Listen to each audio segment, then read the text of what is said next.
Next, on EnviroTalk, we will be talking about improper waste disposal, its causes, and its impacts.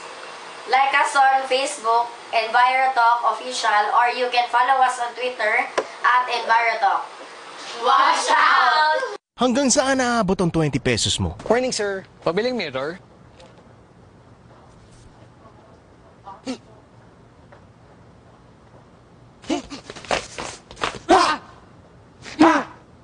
For 20 pesos?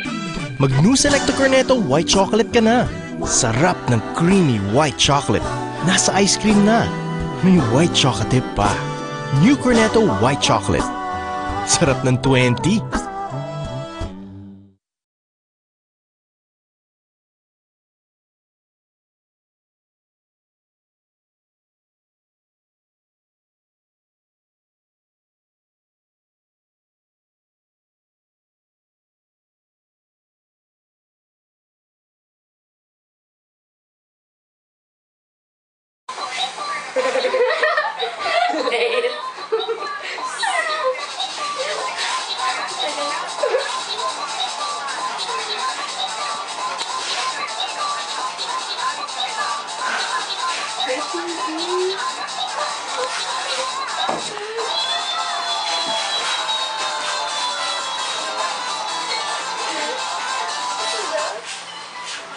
Yes!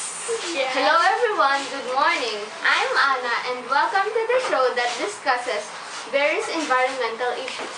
This is the show where the people get involved in taking steps to protect our nature. This is Daniel.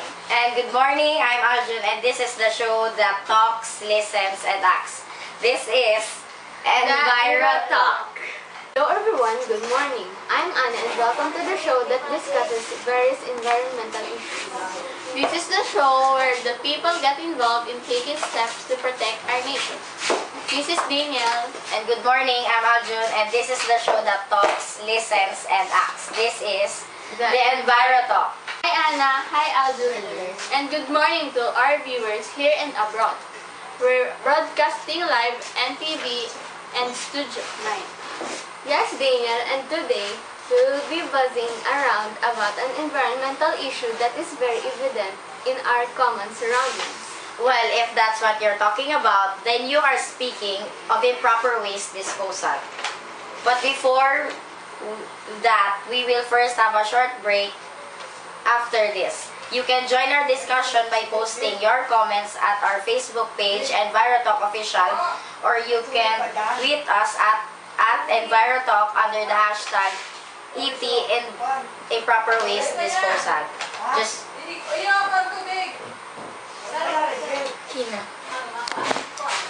So, let's take a short break and we'll be right back. Come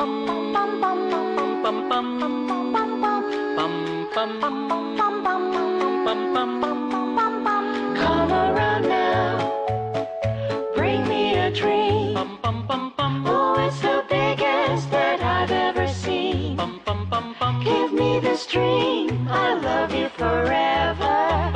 And I can say my lonesome nights are over. Please now, just me alone. Let me have this to call my own. Please turn on your magic beam. Come around now, bring me a dream. And we're back here at EnviroTalk. And like what Aljun said earlier, our headline for this episode is improper waste disposal. But before we formally start our buzz for the morning, let us first know what is improper waste disposal. Well, of course, improper waste disposal, according to the Centers for Disease Control and Prevention, means that hazardous materials enter the environment and require removal, cleanup, or neutralization according to federal, state, or local law. This happens when people dispose of waste materials at unauthorized dumps and random locations. So this means that all people from all walks of life are considered about this dilemma. You're right, improper waste disposal is a concern not just for authorities, but for the professionals, but for all lives And since we're talking about the masses, why won't we ask them about this problem? And for that, our ET correspondent Lian Martinez roamed around the town to ask some people how far they know about this issue. Everyone, please watch this. So, what, as far as you know, about improper waste disposal? Ang nalalaman ko tungkol sa proper waste disposal, hanggang ngayon, yung tamang pagtapon ng basura sa tamang lugar. Kasi pag sinabi natin proper waste disposal, dapat yung mga basura natin, napapakinabangan natin, hindi nasasayang. Pwede rin natin itong gawin na fertilizer, kundi recycle para magamit rin ng iba. Tapos, dapat nalalaman ko dyan yung maglalagay ng basurahan sa mga lugar na maraming tumatapon ng basura, yung tatlo, yung hindi nabubulog, yung nabubulog, tapos yung pwedeng recycle. Pero pwede rin itong gawin na biogas para makatulong rin sa mga taong yung gumagamit ng mga gas para pag imbis na bumili tayo ng mamahali na gas, yun na lang para makamura tayo. Tapos yun lang. Well, thank you, ET correspondent Lian, for the interviews. It seems that not all people are properly informed about this controversy. It looks like the authorities lack efforts in information dissemination. It can be dangerous, but on the other hand, some persons do know something about improper waste disposal. But still, it isn't enough for them to know everything about this issue. And well, here in our segment, ET Online, looks like the online community is joining our discussion. At our FB page, Harold posted that improper waste disposal happens when or because of the insufficient knowledge of the people about what may happen to the surroundings when these problems aren't solved as early as possible. And from our Twitter followers, at Alexi Silent said, improper waste disposal can be a major threat to the environment. If this will not be addressed as soon as possible, government should act quickly for this problem to be solved. And our online accounts are still open. Visit our FB page, EnviroTalk Official, and post your comments on our wall. Or follow us on Twitter at EnviroTalk. Tweet your feelings under the hashtag #ImproperWasteDisposal. Let's first take a break. Still stay tuned to NTV because EnviroTalk will be back in a few minutes. 1, 2, 3, 4. 1, 2, 3, 4. 1, 2, 3, 4. Beautiful! Ganyan ang hair. Kasi ang dating 3, ngayon 1, 2, 3, 4. New Vaseline Naturals 4-in-1 Sachet. May shampoo na for everyone. Kaya para beautiful hair, 1, 2, 3, New Vaseline Naturals 4-in-1 Sachet. 5 pesos pa rin. And you're still watching EnviroTalk. As said earlier, our topic for this morning is improper waste disposal. Well, it's a simple logic that all problems come from tiny causes. This time, we will be discussing the causes of this major dilemma, improper waste disposal. So from simple mistakes like leaving empty water bottles on an area in a park to those large-scale misdemeanors like the unorganized system of disposing refuse by the authorities, they all pose a big threat to the ecosystem. You're right, Anna. Even a tiny piece of candy wrapper left along sidewalk can cause this big problem. And since we were talking about people contributing or aggravating this problem, ET correspondent RC Torre did some survey among citizens and asked them if they are aware of the causes of improper waste disposal. Roll VTR. How do people make the problem about waste disposal even worse? So about waste disposal is the management of proper management or proper waste management. Some people are not aware of the waste disposal, which is proper use of materials and recycling of materials. So that is, they are not aware how to dispose and how to recycle. Thanks, Rain, for that video.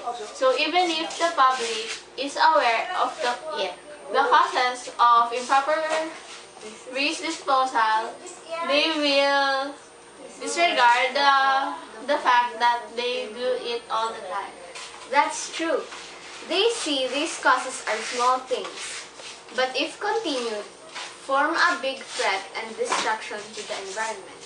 And to let us know more about these issues, the ET team invited an expert by the name of Carlo Rojas, an ecologist from the Institute of Ecological Research and Studies. Good morning, Mr. Rojas. Good morning. It's an honor to be here. Thank you, sir. So first, what are the main causes of improper waste disposal? Well, actually, there is no one cause, but some contributing causes are ignorance or laziness, greed, and lack of effective rules.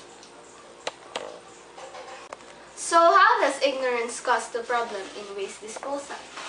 Sometimes people are not informed about some important things in disposing waste. For example, some establishments or even individuals throw toxic waste such as mercury batteries in fireplaces. So mercury fumes will be given off. They don't know that mercury is toxic and may cause serious birth defects. Well, it's true. Mercury is a toxic substance that if carelessly disposed can pose serious threats to our environment and also to humans. How about greed? How does it contribute to the problem? Well, about greed, for example, instead of paying to have an old roof taken to a landfill, a man burns the shingles at night, causing air pollution. In other words, people are thinking just of themselves rather than our environment. Okay, so as we said earlier, another cause of waste problem is the lack of effective regulations. Okay, so the government, having the authority, should make and implement laws regarding this issue.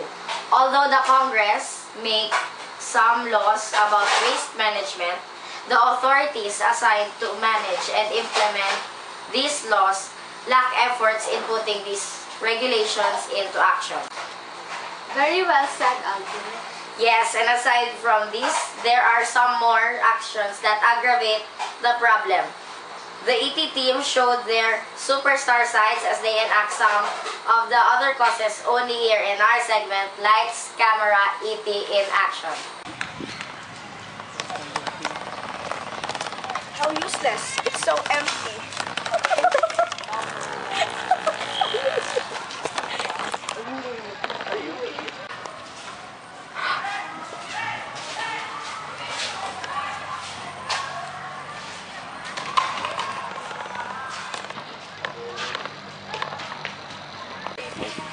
Hindi ka kakain. Sisig ka. Saan?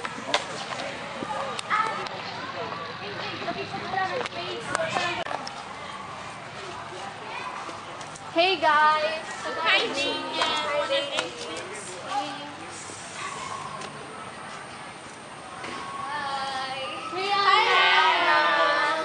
Wanna go to Gaysano? Sure. It's already. It's 5 o'clock. It's already 5 o'clock. I have to go.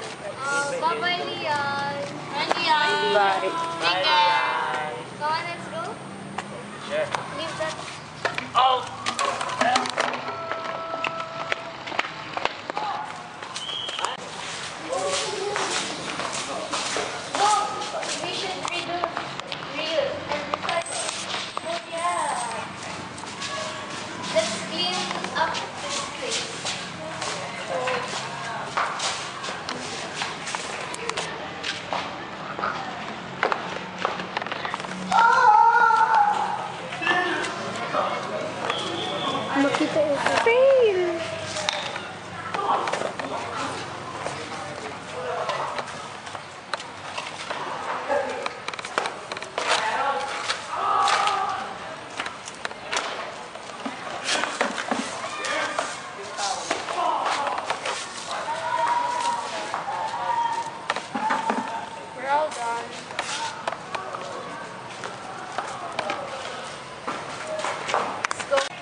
standard and orientation about proper disposal.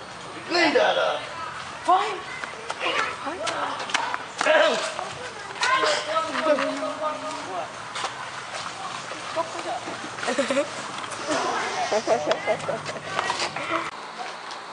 How nice that play was. Well, after this next break, we will be talking about the effects of improper waste disposal. You can still join our discussion. Post your comments on our FB page, EnviroTalk Official. Or tweet us at EnviroTalk under the hashtag #improper disposal. Just stick around because EnviroTalk will be back in a few minutes. My mom taught me I shouldn't just be greater than her, that I should be the greatest ever. And it's possible with the help of the greatest home broadband offer, Tattoo at Home. I get the fastest speed at an unbelievably affordable price with more free items than any other broadband offer. Your children deserve no less. So why settle for great when you can be the greatest? Get Tattoo at Home. And you're still watching EnviroTalk on NTV. We are sorry for some technical difficulties that made us change our location, but like what I said earlier, we will be continuing our discussion this time about the effects of improper waste disposal. So before we start our buzz, PT correspondent Precious Labini asked the masses about the effects of improper waste disposal and how much they know about it. Let's watch this.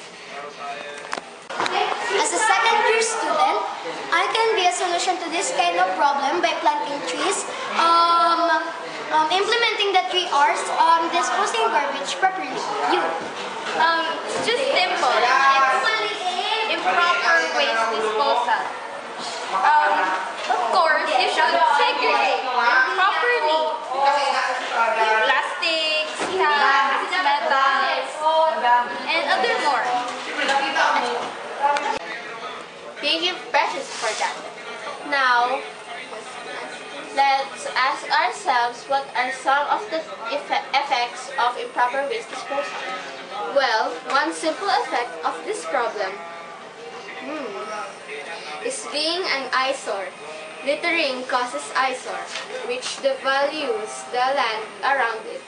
In other terms, waste that are not improperly thrown can remove the beauty of a certain place. That this affects tourism, businesses, and residents alike. Yes, and well, as far as I know, another effect of improper disposal is the loss of resources. Improperly disposing of wastes prevent the resources from being reused. And this is particularly true of plastics, metals, and papers. This means a heavier reliance on virgin materials, which often require more energy to make new products than required by existing resources. Very well said.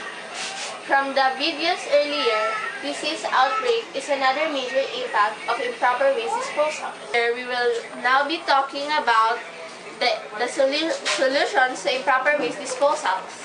Well, about this topic, ET correspondent Harold Bigay asked the public's opinion on what solutions they can offer to help mitigate this problem. Roll VTR.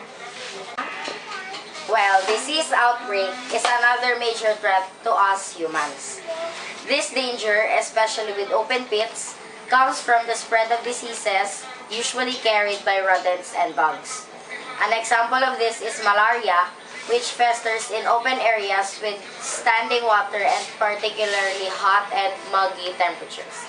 In addition, there may be a propensity for people to scavenge in landfills and open pits, which again can create unsanitary conditions and aid the spread of diseases. Yes, that's right. What else can improper waste disposal affect?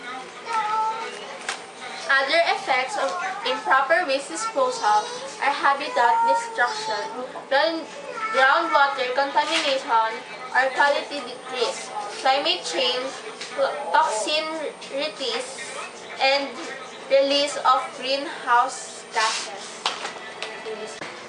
Improper waste disposal is a common problem but is a concern for all people. My team and I roamed around to ask their opinions on how they can help solve some of these problems. Here are their opinions. How much do you know about improper waste disposal?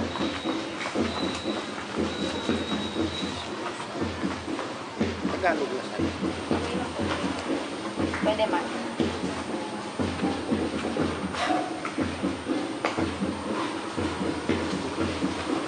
Disposal sa ano yan? Sa ano po? Ano po, yung parang, ano po, hanggang saan po yung alam niyo about din sa maling pagtapo ng basura? Yung problem po about doon ng community natin. Sabi pa sa tingin yun. Victor?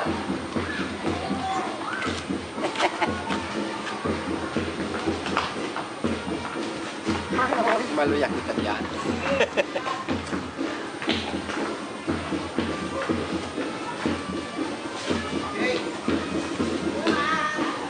Dapat ano, ang basura ay nilagay sa tamang lalagyan. Hindi basta-basta na lang itapon yan sa kalsada o kung saan ano man ang dapat mayroon talagang lagay. So, yun lang.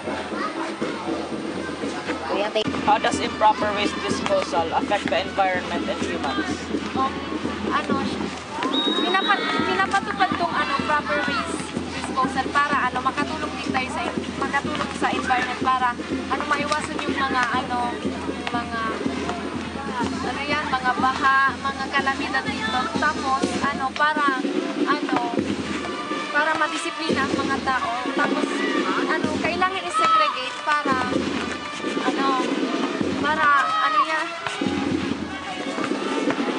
kumbaga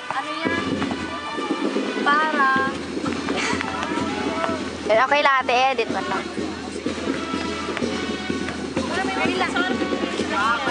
Kailangan i-segregate yung tamang pag-aano ng basura. Para yung kunwari yung mga recyclable na materials pwede bang magamit. So, tapos pag hindi natin to sinunod o maaaring maka-apekto sa ating kapaligiran, pwedeng yan bagang yan, sa pagbaha baga, pwedeng maka yan. I-edit na lang ninyo ha.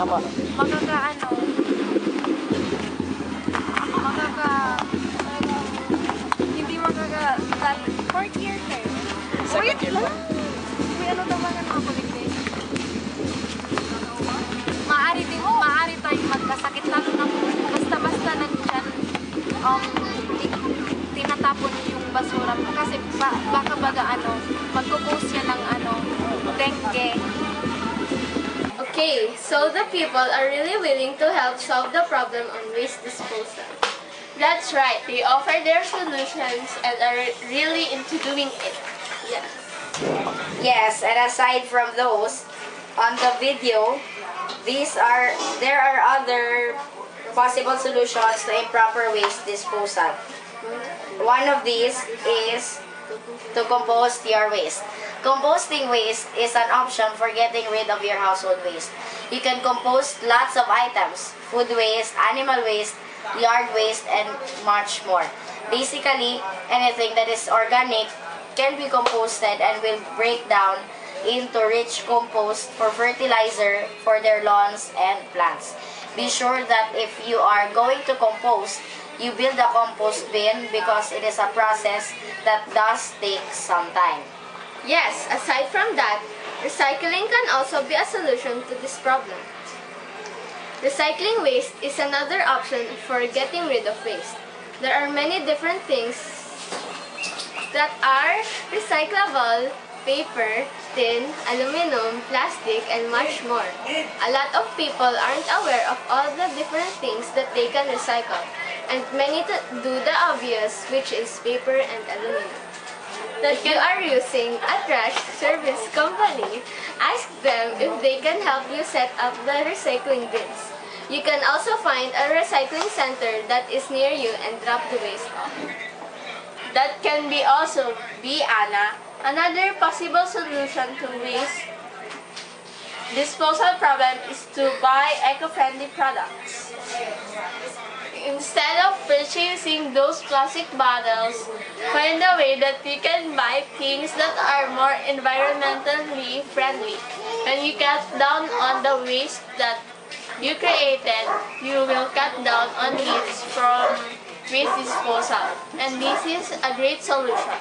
There are a lot of products that are compostable or products that use recycled materials. So some of these items include bottle openers, calendar, coloring books, and much more. Just by purchasing these products can also do so much. Very well, Daniel. Some other solutions to this problem is the effective law implementation, practicing the 3 R's. Proper segregation of waste and check. Yes, and we hope that the public will learn to make the right actions in disposing wastes. And sad to say, but our time's over from the show. Thanks for watching us in and out of the country.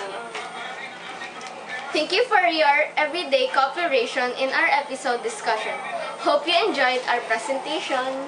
Yes, so until next app, guys, you can still like our Facebook page, EnviroTalk Official, or follow us on Twitter at EnviroTalk. Goodbye, guys. I'm Anna, and this is the show that discusses various environmental issues. Show where people get involved in taking steps to protect our nature. Daniel here. Bye, folks. And this is Aljun. This is the show that talks, listens, and acts. Goodbye, viewers, and this is the EnviroTalk. Bye-bye.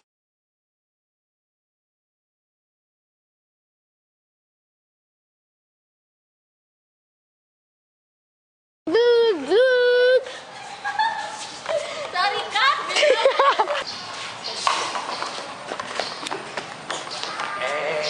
Ew, it's so dirty. Wala na wala. Where is it? Ang layo.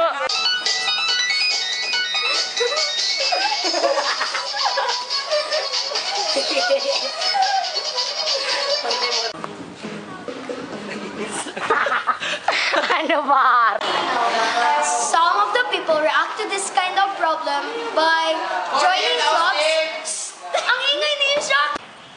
Sa dalawa, tatlo. 1, 2, 3, 4, 5, 6, 7, 8, 10, 11, 12. To our viewers.